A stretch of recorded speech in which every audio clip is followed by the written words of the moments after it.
sure you push the right button there.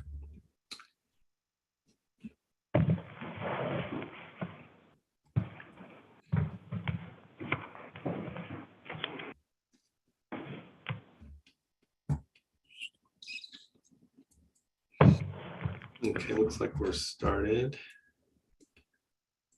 So just let me know when you're ready over in Black Earth. We're ready, aren't we? Yeah, I think we're good. Oh, I see you there. Okay, perfect. All right, so just curious before we get started, any members of the public in attendance? I'm a member of the public. Dave Stanfield. Okay, great. So I'll give a little description of what we're going to do once we get started. We do take public comments at the end.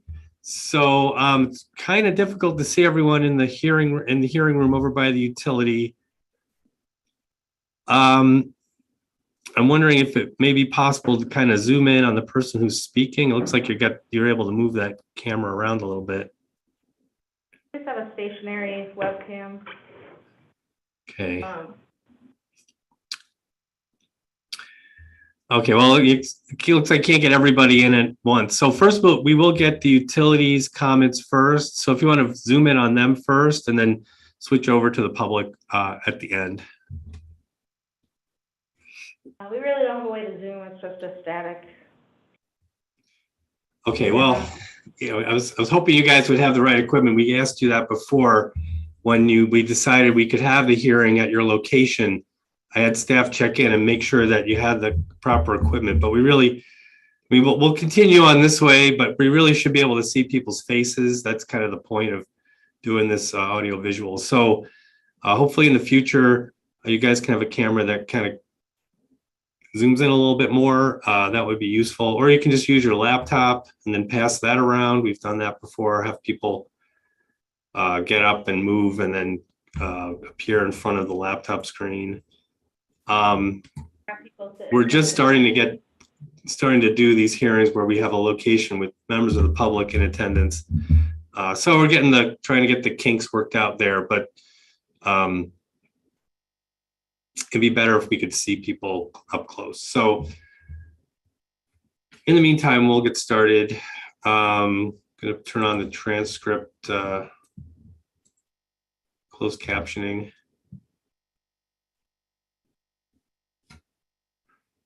Make sure that's working too.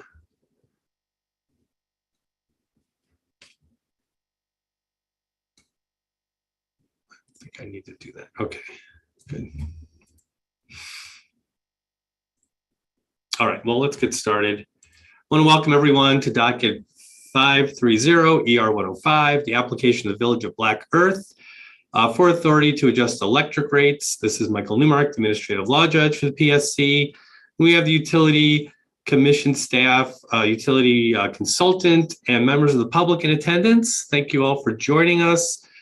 We are conducting this hearing connecting staff and Black Earth through Zoom. And we also have people in attendance in the Black Earth Municipal Building. What we're doing here today is creating the record. That'll be the documents we identify and verify under oath, as well as comments we receive from the utility commission staff and members of the public. We are going to be able to take public comments here today, and also we're accepting written comments. We have on our notice that written comments are due November 17th by either the commission's website or by US mail. And the notice has the information in terms of the link to our website and the address to mail those comments. At this time, we have 0 comments on file, but like I said, we'll take them up until Thursday. We package up the record. It'll include a recording of the hearing, and we'll deliver that to Christine Nieto, the Division Administrator for the Division of Energy Regulation and Analysis. Once the administrator gets the record, the administrator will make a decision based on that documentation. And then once the decision is made, a written order will issue. It'll be emailed to the utility and posted on the commission's website. So we'll do it, like I said, we'll take the utility first and we'll get their documents verified as well as any comments from the utility. Then we'll move on to commission staff, do the same, and then it'll be the public's turn to comment. So we have the utility documents. First of all, the notice to the public that was filed is already verified by affidavit, so we can accept that document. Then we have the more technical documents, the application and data request responses. And just to make it easier, I'm going to share that document on the screen, a list of the documents we have provided for the record. So if you can see that, it makes it a little easier. But we do have the application, the data request responses, those 5 documents, the first 5 on the list. So who do we have from the utility that's able to verify those documents under oath? This is Bridget Geisers. I'm sorry, this is Bridget Geisers. Is it okay if I sponsor the exhibits on behalf of the utility? Yes, if you have knowledge of those, then that's what we'd like. So let me swear you in. Raise your right hand. And do you swear or affirm, tell the truth, the whole truth, nothing but the truth? I do. All right. So the 5 documents listed there, the first 5 on the screen, can you see those? Yes. And you're familiar with those documents? Yes, I am. Are they complete and correct to the best of your knowledge? Yes, they are. Okay. And do you have any comments? I have no comments at this time. All right. So it's a chance for the people representing the utility in the room in Black Earth. Any members of the utility wish to comment? We do not. All right. So move on to commission staff. We have the 4 documents listed there. First of all, the revenue requirement revised, and I think that may be Kyle Sachs's document. There you are. Okay, so let me swear you in. Raise your right hand. Do you swear or affirm, tell the truth, the whole truth, nothing but the truth? I do. All right, so we have the revenue requirement revised document. Is that document you can verify? Yes. Okay, and let me just ask you that. Is it complete and correct to the best of your knowledge? Yes. Okay. And the other documents, are those any of those, or those Jason? Those would be Jason. Okay. So let me ask you before I let you go, any comments? No. All right. Okay, thanks. So we'll turn now to Jason Stevenson. There you are. So let me swear you in. Raise your right hand. Do you swear or affirm, tell the truth, the whole truth, and nothing but the truth? I do. All right. So you have 3 documents here, the cost service study and rate design letter, and then exhibit Stevenson 1 and 2. I was just curious. I know I reviewed those documents, and some of them look like they might have been copies, duplicates, and I didn't know if we needed them all in the record, or are they unique filings? I wasn't sure. So I can display those for us just in case. So it looked like one was the.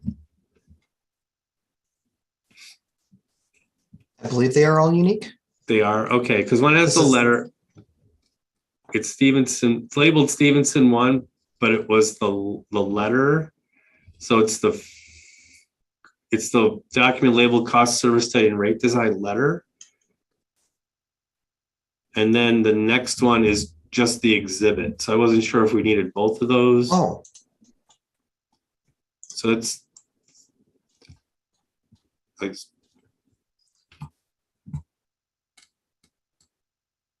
Right, so there's the 7 to 8 is the cost service study and rate design with the letter attached. And it looks like it's the other one, 7 to 9, looks like it's the same document without the letter. But maybe I'm wrong. I don't know. I'm just trying to figure that out. So. no, those are duplicative. Okay. But the one 728 also includes the tariffs at the end of it. So I believe that is the more comprehensive document. Okay, and is that Stevenson 2? Then is that included in the first document then? This Stevenson 2, is that part of 728, the cost service study and rate design? Yes, I believe that is. Okay. Okay, well, I mean, I can receive either versions of those, but we probably don't need both of them.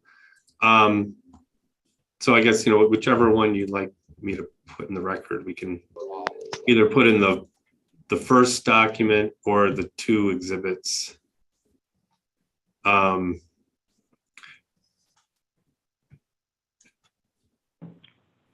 guess if the two exhibits are filed as exhibits on IRF, we can put Yeah. those in. Judge Newmark, if you don't mind, Mhm. my recommendation would be to parse out the letter. So if you want us to give you that separately, just to parse out the letter, include that, and then have each exhibit 1, exhibit 2 as separate, if that makes sense. Okay, yeah, it doesn't really matter to me. I guess we usually don't see the letter separately, but Well, the alternative would be just to use the letter with the exhibits Just- then. Yep. yeah, Either or. that should be fine. And I Okay. said, so let's just have you verify the, let's say 452728, the cost service study and rate design letter. Just make sure, Jason, is that document complete and correct to the best of your knowledge? Yes, it is. Okay, so I did have one quick question about it, because it does mention that it asks the utility to respond by Friday, November 11th. And it's dated November 11th. So I'm just curious, was there, We had phone calls discussing them. And there were okay, no additional comments on that at that point. okay. All right, so everything's good about that, okay. Okay, so let me just say, so I'll take those two documents for the record, revenue requirement R and cost service study and rate design letter. The other two are duplicates, so we can leave those out. Any comments? Anything else you'd like to add? No, they're not. No? Okay. So I'm gonna turn off the screen share now. I don't think we'll need any other documents on screen. And let me call, it's time now for members of the public to speak. So do we have any members of the public in attendance that wish to make a comment? So first of all, just give me your name, because I don't see your name on the screen. That's David Stanfield. Okay, so it's pretty difficult to hear you, sir. If you want to move closer to where the phone is, or if you guys can bring the phone louder. I'll just shout a little louder. David Stanfield. Okay. All right, well, first let me swear you in. Gonna get you under oath. Okay. So raise your right hand. And do you swear or affirm, tell the truth, the whole truth, and nothing but the truth? Yes, I do. All right. So just give us your name and your comment, please. David Stanfield. I'm here just basically to understand the process. I don't have any suggestions at this point. Okay. Well, generally, it's what we discussed at the beginning. We're just collecting the documents today and making sure they're verified, making sure they're accurate, and then just getting opinions on the case from the different sides that appear today. So the utility commission staff and any members of the public, just getting their opinions, getting their comments. Then we're packaging all the documentation up and providing it to the decision maker. That's Christine Nieto. And she'll make a decision based on the record, and then an order will issue. So there's not too much, there's really no disagreement between the utility and the commission staff, as far as I've heard. So I'm expecting that you'll see the proposal that staff's making be, reduced to writing in the final order. I would expect to see those rates be put in place. That's kind of the basic process that we take in these cases. Prior to that, the utility filed its application, staff audited and reviewed the application. Like you see, there were some data requests and responses back and forth. So commission staff had some questions that utility answered to staff's satisfaction. So at this point, it looks like there's agreement between the two sides here. So in terms of the process, we're just expecting to present the evidence to the decision maker and then get an order out shortly after that decision maker reviews all the information. So that's kind of in a nutshell what the process is going to be. Is there anything else you wanted to add about that, or? So I just wanted to hear what the proposals are and how they've been justified, and I'm very concerned about surviving the Black Earth Electric. I'm very much supportive of it. I want to see that it survives well into the future, so I'm just here to contribute to that end. Okay. Well, perhaps if the utility can just give us a really brief explanation of the cost drivers in the case and what it was seeking in terms of rate relief. I don't know if someone in Black Earth can do that, or if we want to get Bridget back on just to discuss, kind of a 30,000 foot view of what was in the application and what's being sought.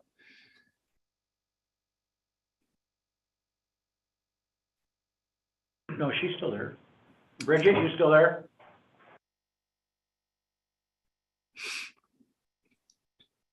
Oh, there we go. There we go.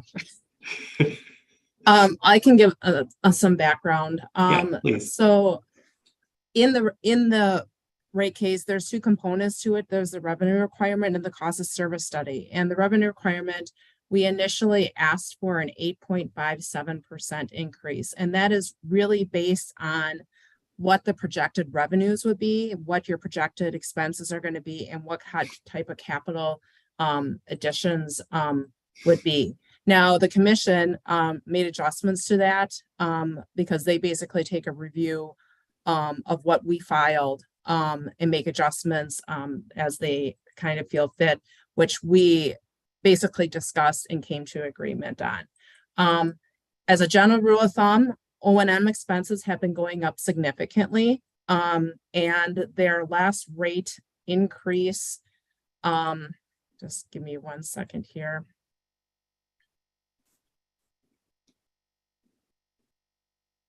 It was 2016. Hold on.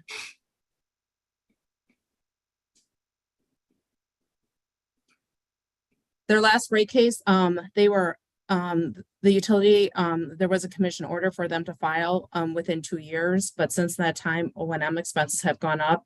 And as far as their plant, which would be their capital assets, I'm just kind of explaining this here. Just give me 1 second.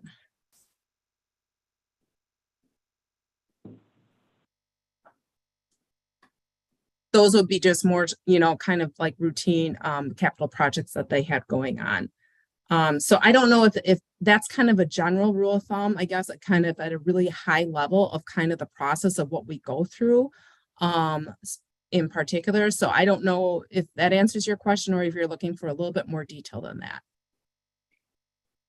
But generally, Bridget, are looking at O&M expenses going up. Is it inflation or is it just? Yeah, and the utility has been, as a general rule of thumb, has been having, I will say even the last couple cases, has had a number of projects, and with their expenditures going up after the rate case, hasn't been really earning what they need to meet those O&M expenses. So that is another reason they're trying to kind of, just as a general rule of thumb, a lot of systems I have experienced construction costs have gone up significantly for any type of projects, and they continue to go up. The same as, if you don't come in regularly for rate increases, then your operation, you can't keep up with your operation and maintenance expenses. So the goal of this rate case is really to make them whole, given the increase in those construction costs, as well as the increase in the operation and maintenance expenses. So they can really basically be earning be able to pay for both their principal debt payments as well as what their costs are. Our new substation that we've already borrowed money for included in this rate? And it can't be. It can't be. I'm sorry, who's speaking there? Scott Patchen, board member. Okay, so you're asking if the substation is included? Yes, and I just got told by Mitch that it can't be. So,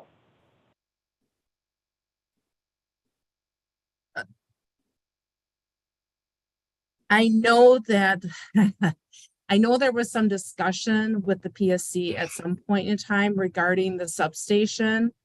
I don't know if you can elaborate a little bit more on what your question was. Is your question just, was it included in the rate case, or can you provide a little bit more background on that?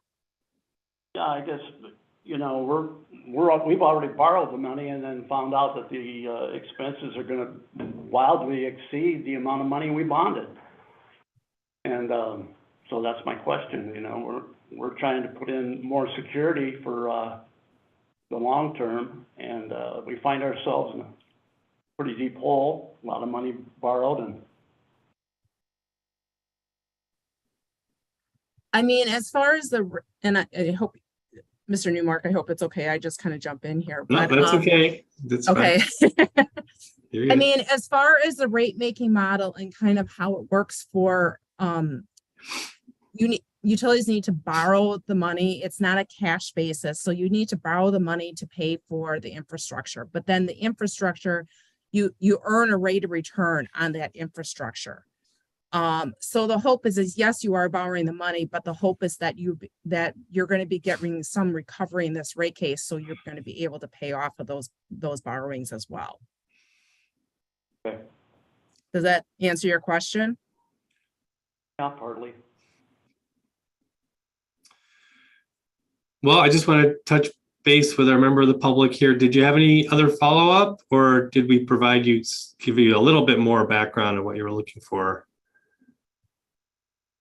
Well, I read the application for a rate of 8.57, and I didn't understand the back and forth.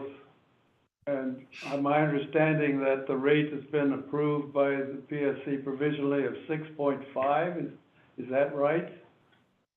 Percent increase of rate, is that correct? I just wondered what happened there, if that has been in fact changed. It's hard for me to understand all of these reports, so bear with me. Yeah, I don't know if we can get into all the details here, but I'm not sure what's the current proposed rate increase that staff. It's a 3.42%, I believe, right, Kyle?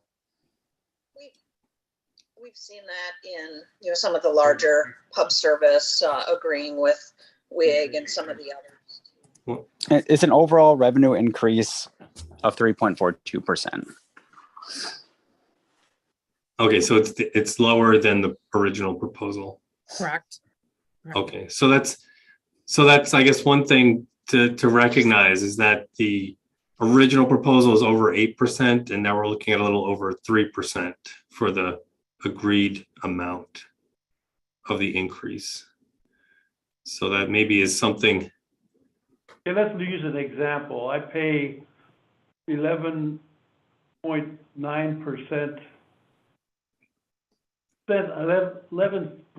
12 cents a kilowatt hour on my bill. How much is my bill going to go up?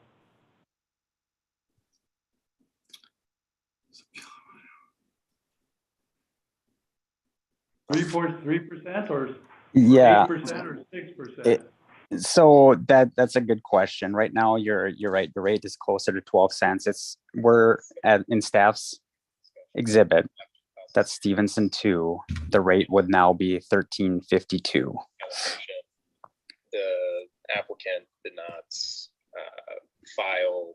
And then on a bill impact, 1 second. This is all in exhibit 2, by the way, sir. Okay, so there is a bill impact analysis on there where it says that, let me see here. hang on, Tanner, I think maybe you're getting another audio source coming through. Yeah, here, is that better now? Yeah, I think so, yeah, thanks. I apologize. Oh, that's all right. So we project an average residential customer usage to go up by about 3%. Okay. For your bill to go up about 3%, sir. Schedule 4 of exhibit PSC Stevenson 2 has a residential service bill impact people could look at for a monthly kilowatt-hour usage, and it would show the estimated bill and then the estimated impact to that bill. Okay. Do you see that exhibit there, sir? Well, I don't have it in front of me. Okay. I just wanted to get a summary. So is that, in your estimate, is going to generate enough revenue to cover increased O&M costs and increased obligations for a loan payment? Is that how you did that? It's going to help, it's going to generate enough revenue, so you're going to be able to pay, the utility would be able to pay for their O&M costs and any principal and debt payments associated with that loan.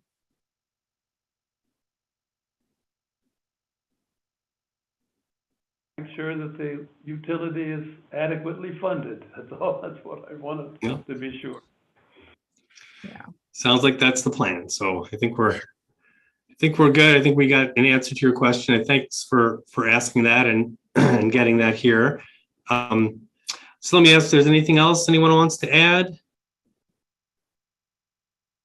No? All right. Well, like I mentioned, we'll provide this documentation to Christine Nieto, and we'll be getting an order out shortly. So look forward to seeing that. And at this point, I think that's all we need. We will keep the record open until Thursday for any other public comments. So thanks very much, everybody, and we'll be adjourned. Take care.